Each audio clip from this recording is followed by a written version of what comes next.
Bienvenidos, ladies and gentlemen. Welcome to another episode of The Brown Perspective. This is your host, R.O., and I'm here with my co-host, Eduardo. ¿Cómo estamos? Todo bien, aquí activados. Activados. It's an interesting day yesterday. It was. We had the opportunity to celebrate the 50th anniversary of the Chicano Moratorium here in East LA. And I have to say, as a non-Chicano East Coast Latino, it's fascinating to continue to learn so much about our gentes history out here. Unfortunately, I don't think they teach this in schools, not even here in LA. And I think you have to be a student of history or, probably have relatives and friends who either were there or who know the significance of Ruben Salazar, of what the community was protesting at the time, which, surprise, surprise, it was, well, first of all, it was a Vietnam War. It so happened that it looked like uh, soldiers with Spanish surnames were dying at twice the rate as other folks there. And then obviously police brutality, inequality in the barrios. And again, remember that this was about 2 years, I think it was, after the uprisings in the high schools here in East LA. So I think it was time of a lot of civic unrest, which seems to resonate right now. Yeah, and speaking of the riots 2 years before that, we spoke about Sal Castro when we had our guest Rogelio on with us. And going back to what you were saying about this not really being widely publicized, and you're only plugged in if you know certain people or if you're constantly involved in this movement. Well, so I do have some colleagues like Rogelio and others that are involved in this, but even then, you don't really. Well, it might be in my case, it might be me that I'm kind of detached now from social media, from Facebook, and I don't really listen to the mainstream radio as much. At least I said listen to music, but it's not live. Do you know if this was being broadcast on radio stations here throughout LA? You know what? I don't know. I don't think so. Because I think part of it, since I'm not on a car as often, I don't get to hear the radio as much. I listen to the news every single morning, and I just didn't hear about it. The first time I heard about it was from you, and I thought, oh, okay, yeah, this is. I had forgotten that this happens around this time, and so it was a good opportunity to go. And as you say, to so this is something that I align with, not just because it affects my community, but just overall my general stance on war, whether it affects Latinos or African Americans or even the white people that go and fight it. I'm against it, but this issue just happens to be specifically for my community. And yeah, it's no surprise that the Vietnam War is disproportionately recruiting in poor communities. So a lot of African Americans and Latinos, Chicanos at the time, disproportionately being affected by the war. Yeah, and it's messed up because in some ways you kind of realize this crazy cycle of poor education in el barrio, in the ghetto. So then you have these kids that really only have they have very limited options, and then one of those options is going to the military and obviously fighting wars for other people's profit. And there's this kind of cycle of that, and not only that, I feel also the interesting thing about the Vietnam War, it was one of those wars that was not celebrated like World War II was, right? So I know that there was a lot of controversy, and a lot of the Vietnam vets also felt that the country was so divided that they weren't viewed as heroes, and then also they lost so much. But it's just it kind It of wasn't it perceived as opens a up. victory. Yeah, so there wasn't. They're not going to bring it up because it wasn't a resounding. It wasn't even. You can't even call it a victory, much less a resounding victory. That's something that they can try to use to invoke patriotism. That but most of the country was against the war, so it was in their interest to not just pretend like this war never happened. Yeah, In some and to your ways, point, and to the point that you've made in other conversations, is that it also was the fact that the government was lying, right? So they were lying about about how things were going. And so it also kind of brings this point of political manipulation, manipulation of the media, manipulation by the media, and then all of that leading up to this protest back in August 1970, where close to 20,000 demonstrators marched to East Los Angeles, um, and basically convened this national Chicano moratorium against the Vietnam War. And I know the great thing was that the LA Times has done this wonderful coverage. Mm-hmm. And but a lot of it was, it started peaceful. It was a peaceful protest. It was a time where a lot of people were like, you know what, we need to show up for our community. And then, but obviously, the police descended, not obviously, eventually, the police descended on them. Then the chaos started. And then it so happened that the Latino journalist who was able to communicate, who was criticizing the government and what was going on in barrios across not only California, but Texas and other parts of the American Southwest. Somehow he happened to get hit in the head by a smoke Yeah, they call it a grenade projectile that they shot into projectile a mile away from the protests, right? So it's almost like that doesn't seem like it was an accident that he got that Ruben Salazar happened to get murdered that day. Yeah, and unfortunately, the protest was against the crimes and the viciousness of the Vietnam War and all the horrors of it and people getting killed and then also against the injustices in the community. And it just so happened that 4 people ended up dying in this protest as well, including Ruben Salazar, who was a spokesperson for the community, someone that was described as someone that could mediate between the power establishment and the community. And and the circumstances under which he was killed are incredibly sketchy because, first of all, even before the cops get there, it was a peaceful protest, as you mentioned. And one of the excuses that I heard as to why the cops got involved to begin with was because someone in a store nearby reported that a six-pack had been stolen. And all of a sudden, 20 minutes later, you have thousands of police officers that just swarmed in. I think 4 per vehicle, and I forget the number of vehicles that just came in here.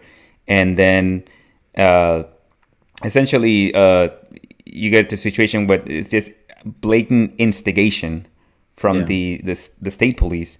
And then in all the craziness of this, somehow they managed to shoot a projectile. I think it was a bar that he was in, and it was shot in even through a window, and it just so happened to hit him. It seems like a strange coincidence, like very convenient to be able to take out one of the leaders of the community. Es que es elemental, mi querido Watson, elemental.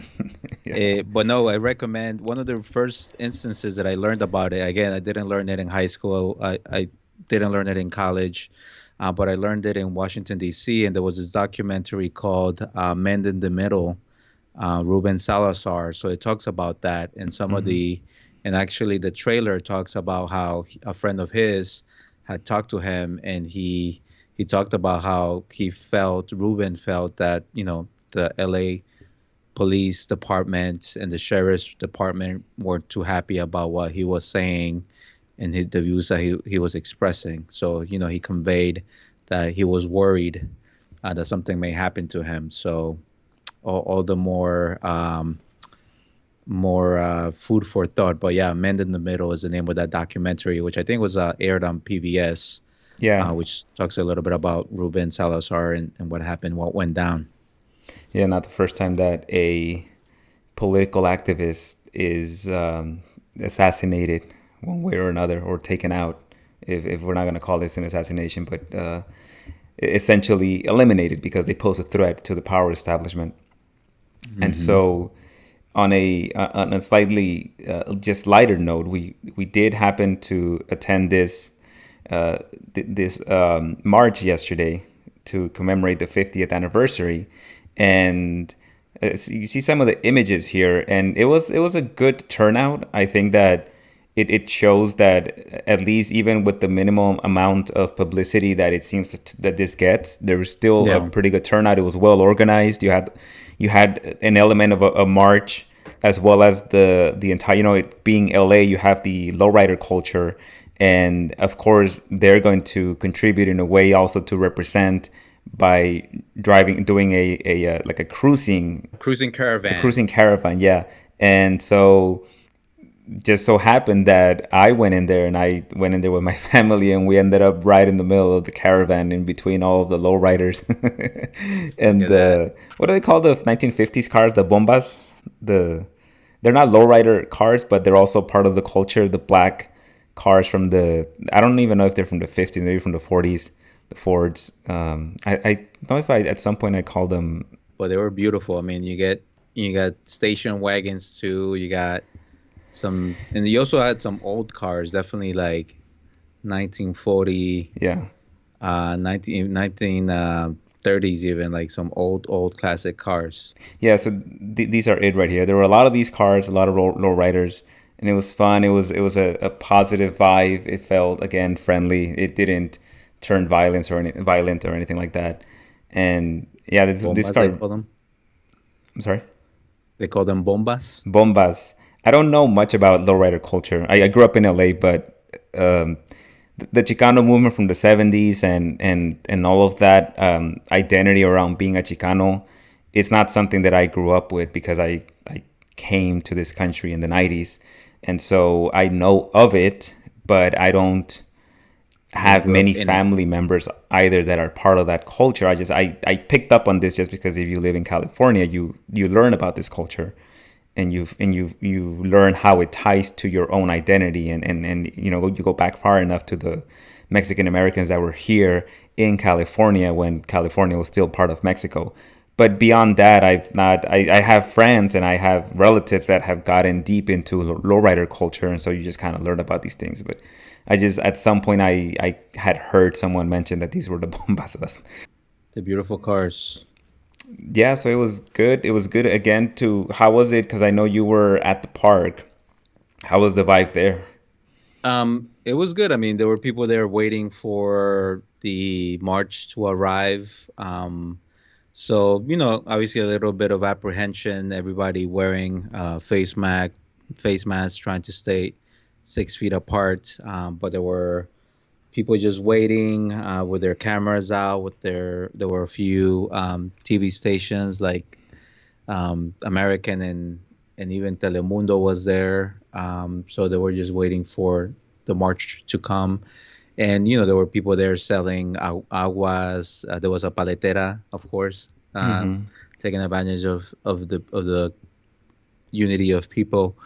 And so yeah, so it was cool. I mean, actually ended up sort of getting in our car as the march came on, but it was great to see. So we parked in a way that we could see the whole march in front of us, and it was great to see. I mean, there were danzantes, there were the Aztec drums, Mm-hmm. the people in their full regalia dancing, and then you had folks from, I think it was the brown. Why am I blanking out on the name? The brown Um, berets. yeah, brown berets and all that stuff. So I think there were some unions represented too. But yeah, so it was a good mix of there was a family affair. I mean, I saw little kids walking as well and being part of the history. And I think it looks like one of the emblems was Raza sí, Trump no. So I Mm-hmm. think tying it to the current political moment that we are living, I think there was a lot of desire to get the current administration out of power And this November.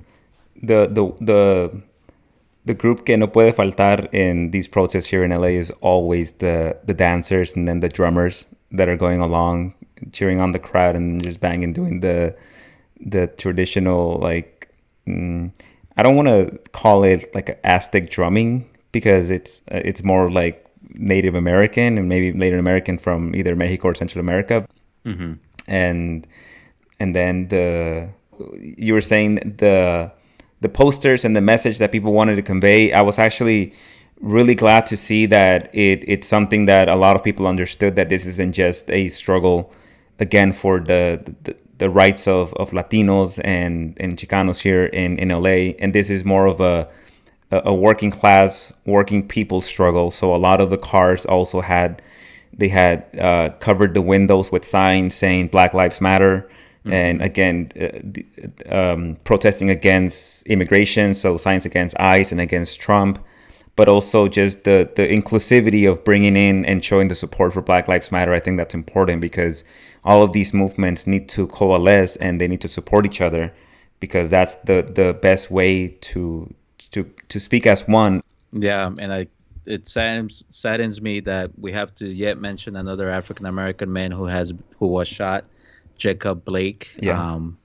So I know that that ignited a lot of unrest and pain across the country, but in Wisconsin, which ironically, Wisconsin was the state where not a couple of weeks ago the Democratic convention was at. But again, yes, I think it was beautiful to see that understanding of the intersectionality of the Black Lives Matter, of the immigrant rights movement, of indigenous rights as well, um, and everything that's going on politically.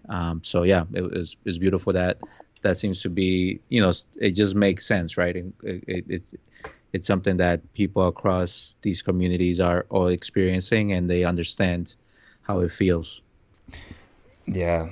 And one of the saddest things is when I had some colleagues that worked at the veteran center, and the way that veterans, the kind of shitty service that they receive sometimes, that there's just inadequate services provided for them in terms of mental health and just coverage.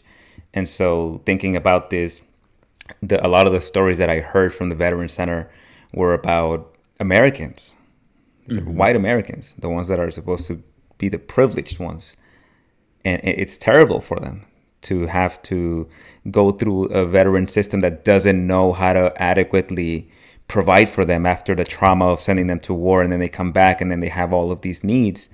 So now you can imagine how much worse it would have been for the Latino community as well as the African American community. I mean, a lot of the times, if you go down LA and you see homeless people at the exit of the freeways, and whether it's white, black, or Latino, chances are, if they're of a certain age, they might be Vietnam veterans, because a Yeah. lot of them do end up being homeless, and they come into to receive medical services when they have something that really has gotten to a point where it needs treatment, and there's just nothing else for them, and they have to get something treated. But the coverage that they receive, they have all of the red tape and the loopholes that they have to navigate just to get some type of adequate service. And you can always patch so if they have a cut, or if they have diabetes and something needs to be amputated, you can the medical system at some point, they might end up either in emergency, right? So they'll get treatment for that.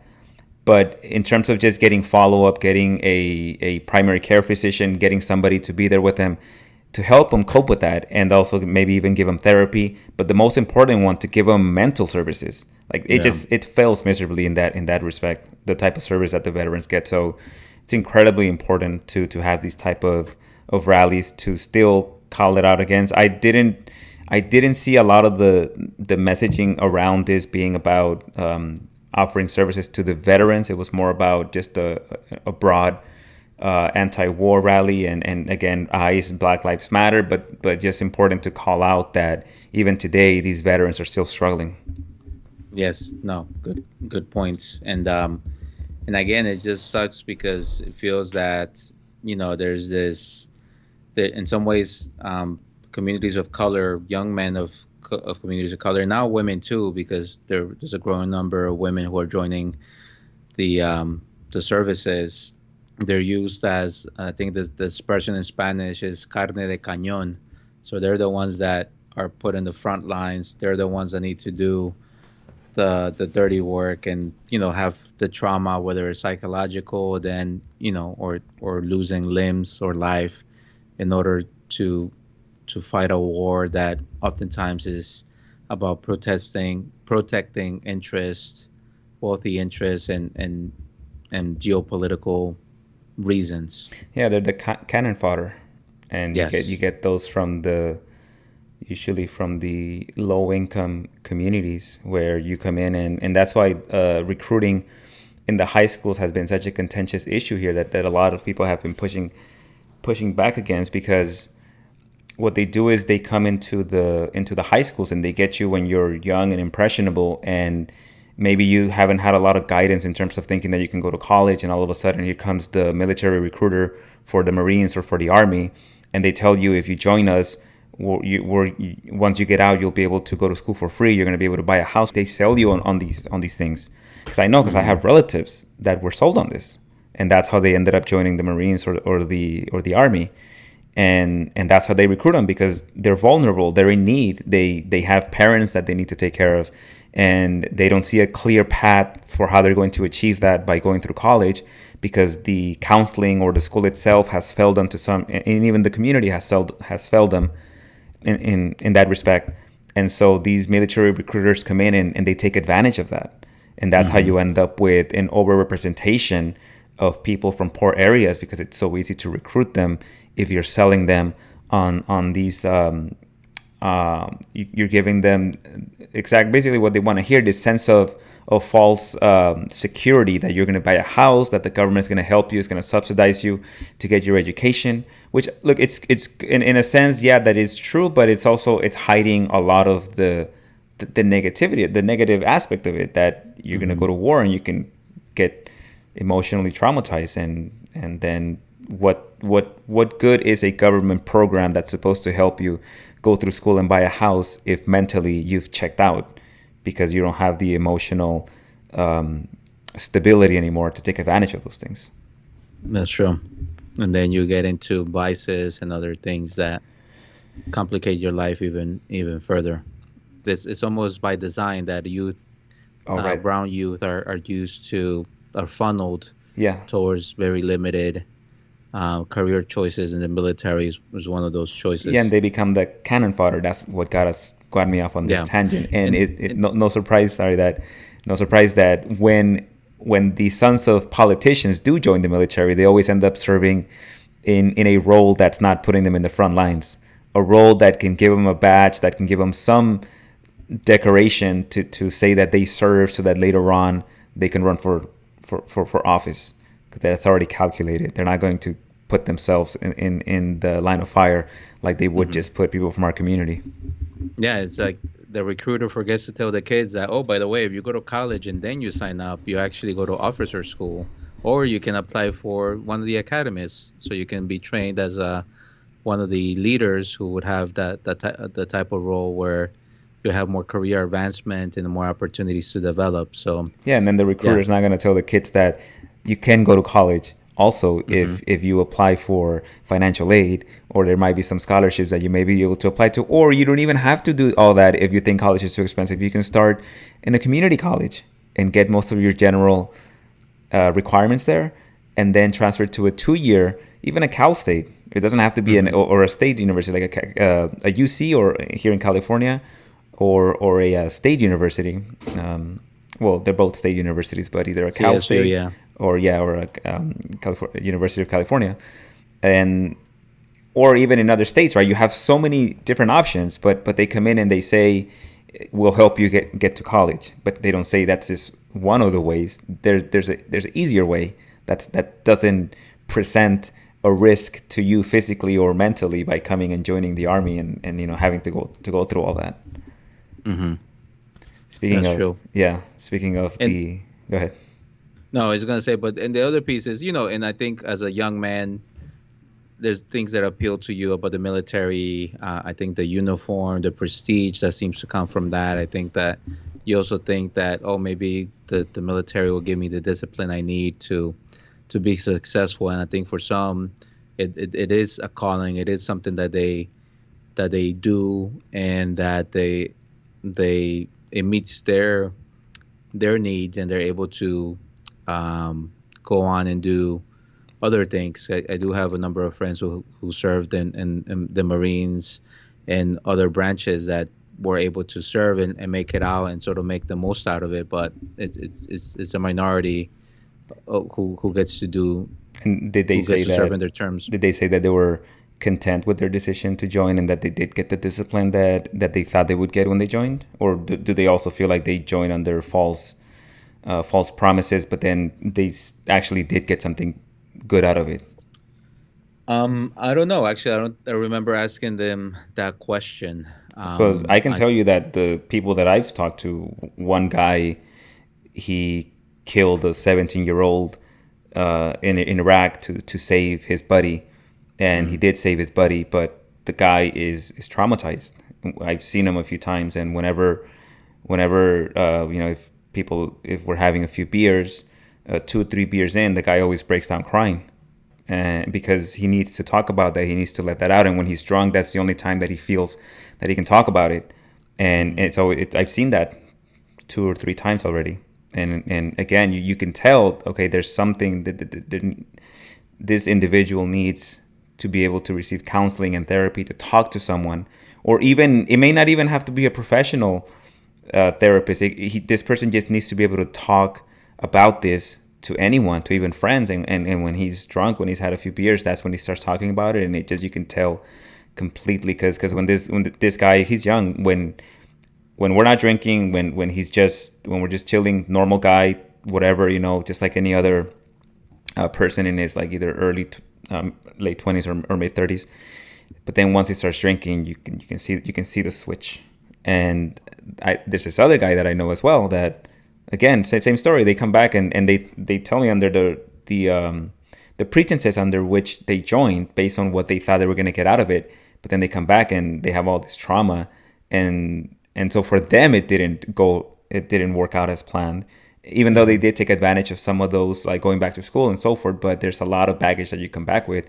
And at least from, let's say, I'd say definitely not enough to draw like a conclusion about and overgeneralize, but at least 5 or 6 different people that I've been able to talk to, because they're part of my community, they're relatives or friends, and it's always the same story. I've heard people say that there's discipline, and that's one of the benefits of going in, but I've only heard that as one of the talking points, that's what you mhm. can get out of it.